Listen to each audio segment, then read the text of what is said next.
Halo semuanya, Assalamualaikum warahmatullahi wabarakatuh.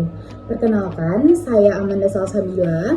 Di video kali ini, saya akan menjelaskan mengenai negosiasi. Nah, negosiasi ini adalah hal yang sangat penting dalam dunia bisnis dan memang perlu kita ketahui sejak dini apa sih itu negosiasi dan apa saja hal-hal yang penting untuk dilakukan dalam bernegosiasi. Nah, untuk itu langsung saja kita masuk ke penjelasannya. Nah, teman-teman, apa sih sebenarnya negosiasi itu? Jadi, negosiasi adalah kolaborasi antara dua orang atau lebih, antara dua pihak atau lebih untuk mencapai suatu tujuan berdasarkan kesepakatan dari pihak-pihak tersebut. Nah, jadi dalam negosiasi banyak hal yang sebenarnya perlu dilakukan atau perlu diperhatikan. Salah satunya, hal yang penting dalam negosiasi adalah empati. Kenapa empati diperlukan dalam negosiasi?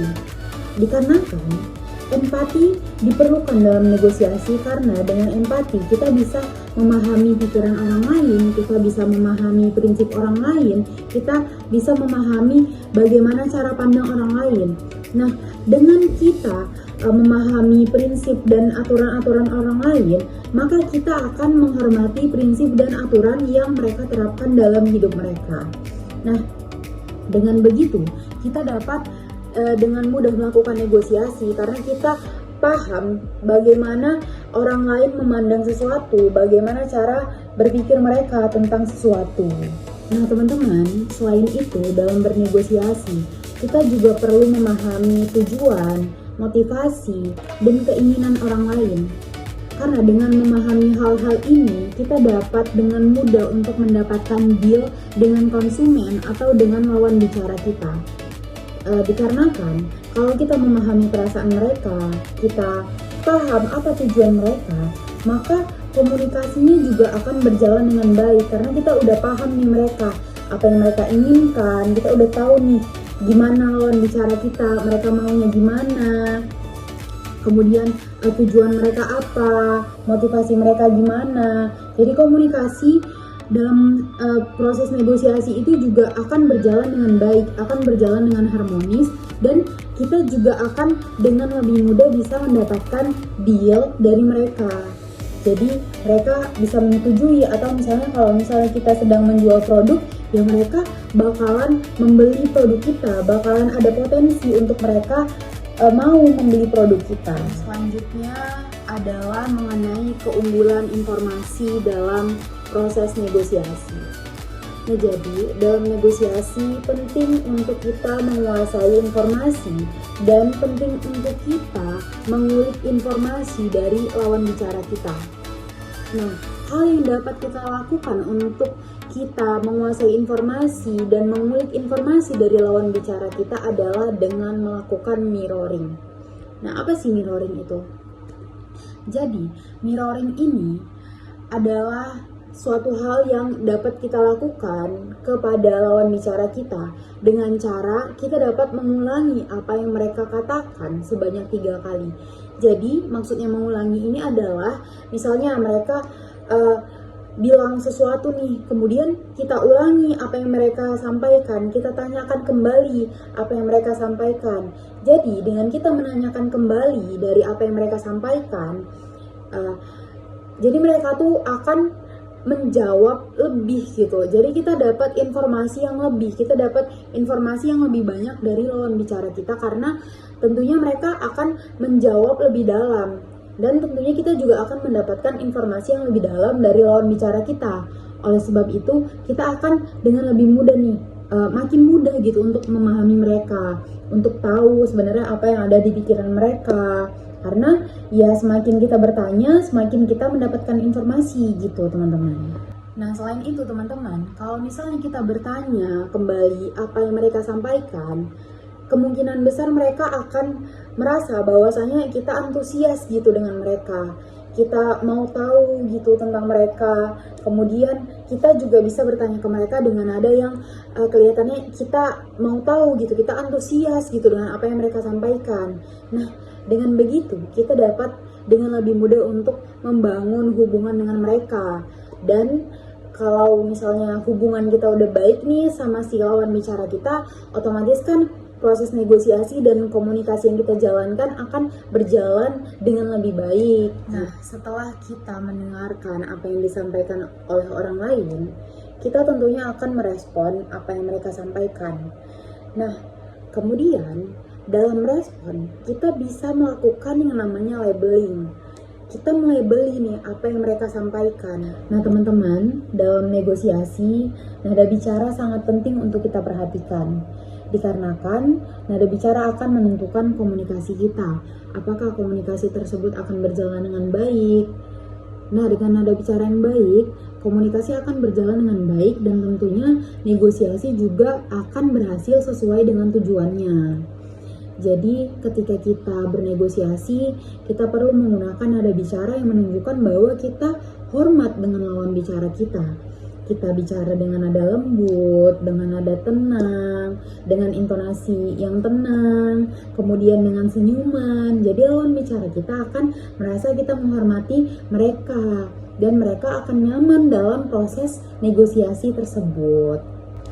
Nah, jadi terdapat juga nih beberapa intonasi yang dapat kita lakukan pada saat kita melakukan negosiasi. Yang pertama ada tegas. Nah, yang kedua ada asik. Asik ini berarti menunjukkan keakraban kita dengan lawan bicara kita. Kemudian yang ketiga ada menganalisa. Nah, menganalisa ini dilakukan dengan nada pelan, nada rendah, dan cenderung dingin gitu. Kita bicaranya kayak nadanya rendah, kemudian dingin. Lalu yang terakhir sok keren. Sok keren ini sebenarnya mirip dengan menganalisa, tetapi digunakan ketika kita menenangkan situasi yang ada. Nah teman-teman, ketika kita berkomunikasi, apalagi dalam negosiasi, terdapat hal-hal yang perlu kita perhatikan. Yang pertama adalah isi pesan yang akan kita sampaikan. Yang kedua, nada bicara. Dan yang ketiga adalah bahasa tubuh. Jadi yang pertama adalah isi.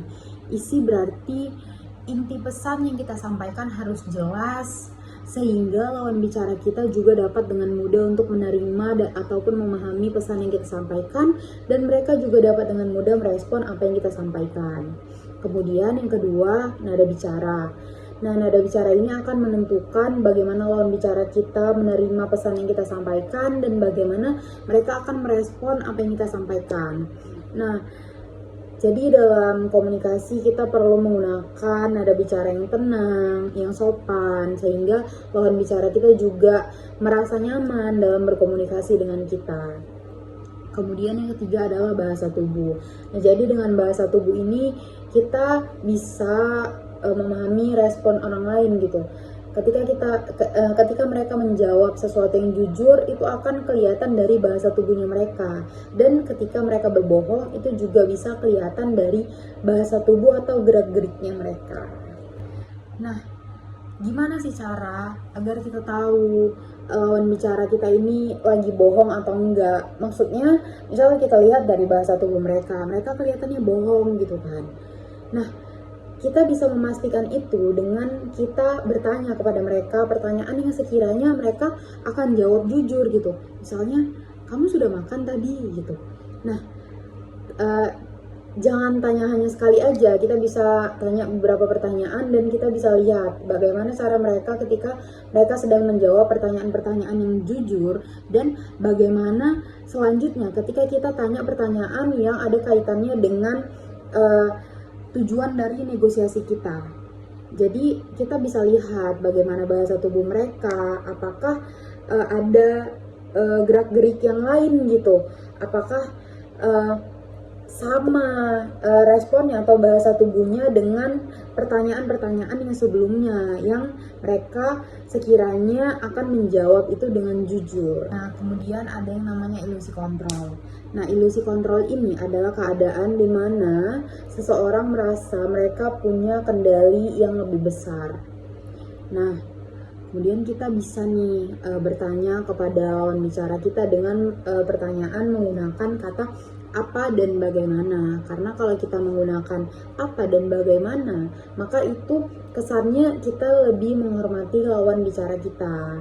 Jadi lebih memiliki peluang untuk lawan bicara kita menjawab dengan jujur tentang apa yang kita tanyakan. Tentunya dalam negosiasi kita akan menawarkan beberapa hal, dan kemungkinan lawan bicara kita tentunya akan menawar sesuatu dari apa yang sudah kita tawarkan, tapi sebenarnya hal tersebut tidak bisa kita penuhi. Apa yang mereka minta, apa yang mereka tawar, tidak bisa kita penuhi.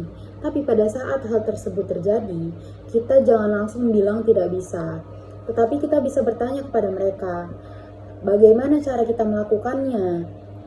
Jadi dengan kita bertanya hal seperti itu, kita bisa tahu nih gimana cara kita untuk melakukan penyesuaian dengan lawan bicara kita. Karena dengan kita bertanya, maka kita akan tahu gimana pikiran mereka. Sebenarnya mungkin menurut mereka caranya seperti ini.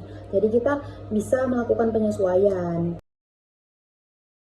Nah teman-teman, dari studi kasus yang ada, ketika saya dihadapkan dengan situasi seperti ini, saya akan meresponnya dengan menggunakan cara berkomunikasi yang mengarah ke ngobrol dan berusaha untuk lebih memahami.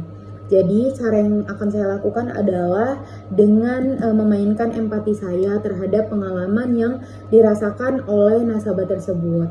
Karena dari studi kasus yang ada bisa dilihat bahwa nasabah ini memiliki pengalaman yang buruk terhadap asuransi, dan nasabah ini juga agak sensitif dengan harga yang ditawarkan. Jadi langkah pertama yang akan saya lakukan adalah saya akan membangun rasa nyaman melalui empati.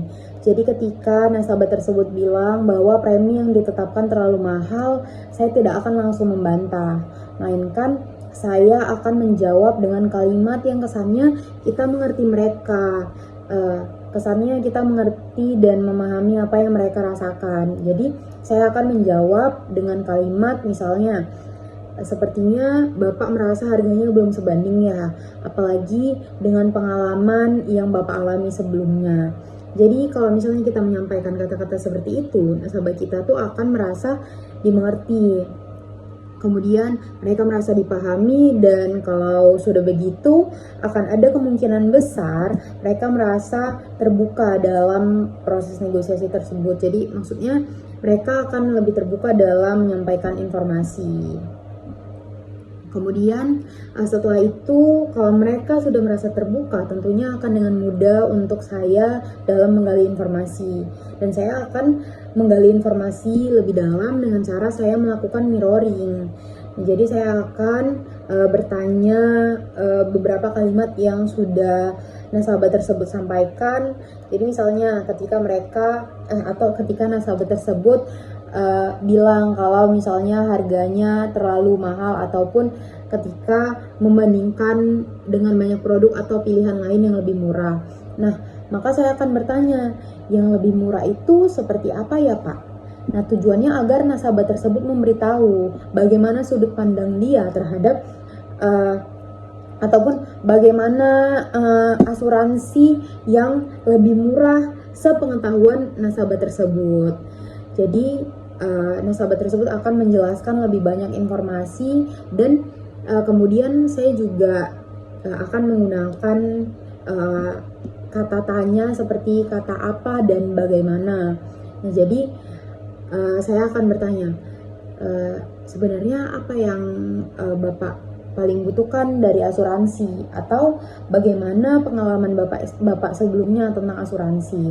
Nah, dengan begitu saya akan memahami dan mengetahui apa yang ada dalam pikiran nasabah tersebut dan bagaimana sudut pandang mereka. Dan saya juga tahu sebenarnya apa yang diinginkan oleh mereka, karena saya bertanya apa yang sedang dibutuhkan gitu, atau apa yang dibutuhkan dari asuransi, sehingga saya juga bisa melakukan penyesuaian. Nah, kemudian setelah saya bertanya beberapa pertanyaan tersebut dan saya mendapat jawaban, kemudian kan tentunya saya sudah akan cukup memahami kebutuhan dan apa kekhawatiran dari nasabah tersebut. Nah, Kemudian saya akan melanjutkan pembicaraan untuk menjelaskan apa sih keunggulan dari asuransi yang sedang saya tawarkan ini. Apa sih benefit atau keuntungan yang akan nasabah tersebut dapatkan dari asuransi ini. Jadi saya tidak akan menyangkal kalau misalnya harga asuransi ini atau preminya ini terlalu mahal. Karena saya akan menjelaskan layanan apa yang akan diberikan dari asuransi ini. Nah, kemudian saya juga akan menjelaskan mengenai kepastian klaim asuransi dari asuransi yang saya tawarkan. Karena bisa dilihat sebelumnya nasabah tersebut punya pengalaman yang buruk terhadap klaim asuransi. Jadi di sini tujuan saya menjelaskan kepastian dari asuransi ini adalah untuk meyakinkan nasabah tersebut terhadap asuransi yang sedang saya tawarkan. Kemudian kalau seandainya nasabah membahas biaya dan kemudian membahas mengenai diskon, tetapi sebenarnya ya diskon tersebut tidak bisa diberikan sesuai dengan kebijakan perusahaan, maka saya tidak akan langsung bilang tidak bisa ataupun saya tidak akan langsung menolak, tapi saya akan menjawab, saya akan menawarkan dengan bagaimana kalau benefit yang didapatkan disesuaikan dengan kebutuhan Bapak gitu. Jadi ya dengan penyesuaian benefit tersebut tentunya harganya juga akan disesuaikan. Dan kemudian kalau seandainya nasabah tersebut masih merasa ragu ataupun masih ada keraguan di dalam hati nasabah tersebut, maka saya akan memunculkan rasa takut yang dengan cara saya akan memberitahu apa yang akan hilang ataupun apa yang nasabah tersebut tidak dapatkan kalau misalnya tidak mengambil asuransi tersebut. Jadi saya akan mengingatkan risiko kalau misalnya nasabah tersebut tidak memiliki perlindungan yang aman ataupun tidak memiliki asuransi, apalagi dengan melihat pengalaman nasabah tersebut sebelumnya. Jadi kan dengan menggunakan asuransi yang saya tawarkan, tentunya asuransi ini akan aman dari segi klaimnya, kemudian dari segi layanannya. Jadi di sini saya akan membuat nasabah berpikir kembali mengenai apa yang akan mereka putuskan gitu. Jadi saya akan membuat nasabah ini berpikir ulang untuk keputusan yang akan ia ambil.